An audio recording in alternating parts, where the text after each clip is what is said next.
Hi, I'm Dagmar, and I'm going to read the first chapter of my novel Jaguar Nights for you. People call it murder, but it wasn't. She didn't kill the man she slept with. If any one of them had been as strong as he pretended to be, she would have appreciated meeting him, and he would have woken up the next morning with a memory of his best night ever.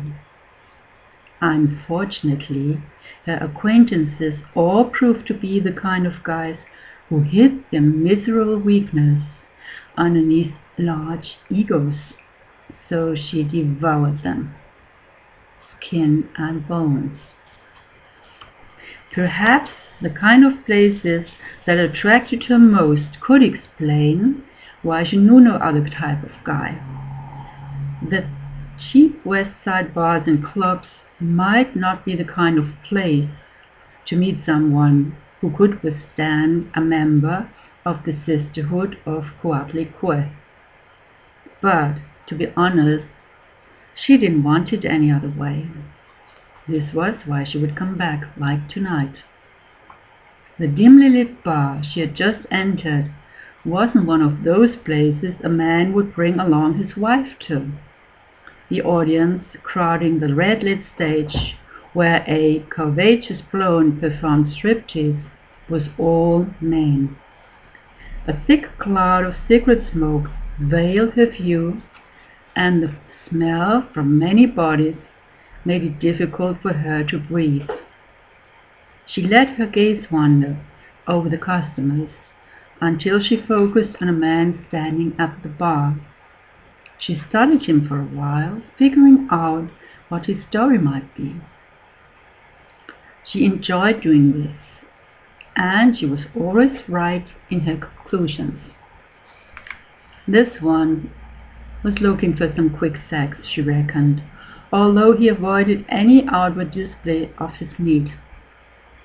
A crooked smile began to form in the corner of her mouth.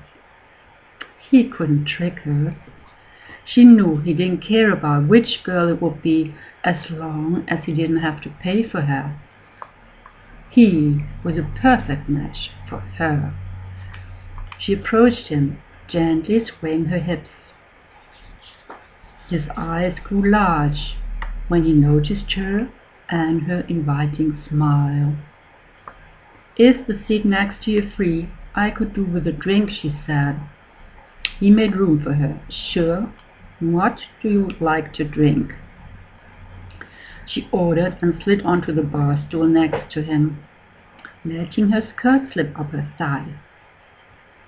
The direction his gaze took didn't escape her. She crossed her legs and, as if by accident, allowed him an even closer look at the girl of his dreams. Tiny drops of water formed above his upper lip as he began to perspire. "Tell me," she said, "what are you doing here?" How honest could he be? "I'm just having a look at the entertainment and allowing myself an evening drink." That was a lie. She could read him like a book. Her unfathomable, somehow hypnotic eyes made him swallow hard. "So you're content with such harmless pleasures?" she asked. "Come with me. I'll fulfill your every dream." She smiled seductively. He hadn't expected her to be so straightforward. "Are you a hooker?" "No," she said, having known from the start that she wanted to get down to business without having to give anything in return. But he should have guessed that nothing was free with a woman of her kind. She unsettled him. He was unsure of what he was supposed to do, so he sat back and waited. He couldn't guess why he was hesitating. After all, this is what he wanted, and she was a lot classier than anyone else he could have imagined in a place like this. "Just tell me what I should do for you," she lured him. while her dark red nails stroked the contours of his glass. A lustful thought of how it might feel if she did the same to his naked skin took its hold. "Come on, tell me what you want." He grimaced. "What's this going to be? Some kind of soul striptease? Is that what turns you on?" A mysterious look came over her beautiful face. "You don't need to behave yourself," she said, without answering his question. "Just be honest." Her look made every single hair on his arms stand on end. She reminded him of a sphinx. He took his time to respond, but greed began to fill his eyes. "Are you sure you'll like what I want? You might think it's dirty." "Nothing's dirty or repulsive," she replied. "There's nothing in the world that is ugly or beautiful in and of itself. It's just a matter of perspective." He loosened his tie. "Interesting point of view," he replied, although he doubted she meant what she was saying. "Who taught you that? Some kind of guru?" She ignored his subliminal aggression, knowing full well he would simply want to use her. "I don't need a guru. That's Tantra," she said. He had no idea what she was talking about, but it stirred his fantasy. Tantra, right? Now his gaze was undressing her. "I'll show you, if you come with me." "Sure you don't want any money?" She looked deeply into his eyes. "Didn't we already discuss that?" she asked, a little too frostily. "It won't cost you a dime." Her fingers glided from the edge of his glass over to his arm and up to his chin. She hinted at a caress to his cheek. "The only thing it might cost you is your soul." "Oh yeah," he said, joking. "If that's all, then." He had taken the bite. "Let's go." She slid down from the bar stool, and they left without another word, his satisfaction hidden. He would realize soon enough that the price for the fulfillment of his desires was higher than he imagined. A lot higher, actually. But it would be too late for him to escape her clutches, like many of those before him. "Wait," the man ordered when he caught up with her. "Didn't you want to show me something?" When she turned to him, the light from the street lamp was reflected in her unusual, somehow iridescent eyes. He drowned in their glittery green depths and was captivated, just like every man whom she had given this look to on nights when she was about to make an offering to Coatlicue. She knew about the mystery and danger in her eyes. They unveiled a wild and sweet promise, but they also hid something that made men anxious, because following her was like stumbling into quicksand. The threat in her eyes triggered an impulse in him to better run away, but as usual, her magnetism was stronger than his fear. He stayed and pulled her toward him. "You wanted to show me your talents. Why not show me right here?" She wrapped her arms around his neck, teasing him. Why be in such a hurry? He surveyed their surroundings. It was a bad neighborhood, but that didn't bother him. He pointed toward a red building on the other side of the street, where the gate appeared unsecured. "Let's go over there."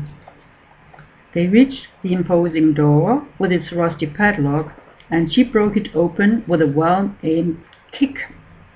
"After you," she said. There was a strange smile on her lips as she let him pass. A strong, musty smell engulfed them. It was a dreadful mixture of urine and rotten wood. "Are you sure you want me to show you here?" she asked. He just pushed her against the plastered crumbling wall. "Nothing sturdy or repulsive, right? So don't make a fuss." Okay, she had made a good choice, and she relished the thought that his body would receive everything he hoped for. But in return, she would take a spiritual place he didn't even suspect existed. And most likely, he would never come back, since he would meet with a creature that was much more powerful and much greedier than he could ever be. The man kissed her fiercely, while his hands pushed their way up underneath her tube top and grabbed her breasts. "Stop that," she commanded, and opened his pants and shirt with one quick move. Suddenly, her hands and her tongue were everywhere, aggressive, intrusive, and arousing. Breathlessly, he felt like he was drifting into the middle of a hurricane as she pulled him down onto the floor, taking him to a place of no return. Seizing possession of his body and his spirit, she reveled in the truth that he wasn't able to escape her fatal magnetism. She would suck his vitality into her dark womb and sacrifice it to Coatlicue. Immolating his body to her goddess would at least make his insignificant life be worth something, she thought, while her hypnotizing eyes reached the center of his being. Her eyes were her most remarkable feature. They glimmered emerald green and were almond-shaped, like the eyes of a cat. And the streetlights were reflected in them just like in cat's eyes. As she left the building and disappeared into the night half an hour later, she strode down the street with the smooth, powerful movements of a predator cat, past shrill bars with scantily dressed women, past fast food restaurants bathed in cold light, past badly lit backyards with overflowing garbage cans, and past the homeless who had set up their miserable camps for the night. The click of her high heels resounded on the asphalt when she left the place where someone would find her lover's shriveled up leftovers in the morning. She wasn't even thinking about him anymore, because the second part of the mission she had been given by her master tonight was yet to be completed. To date, the homicide squad had no idea how Coatlicue's offerings were being killed or why, so they were hushing up the strange occurrences. She was to inform both the media and the police about another body in a series of killings, which would guarantee more publicity. So that was the first chapter. If you want to hear or read more, there will be more for you. Bye.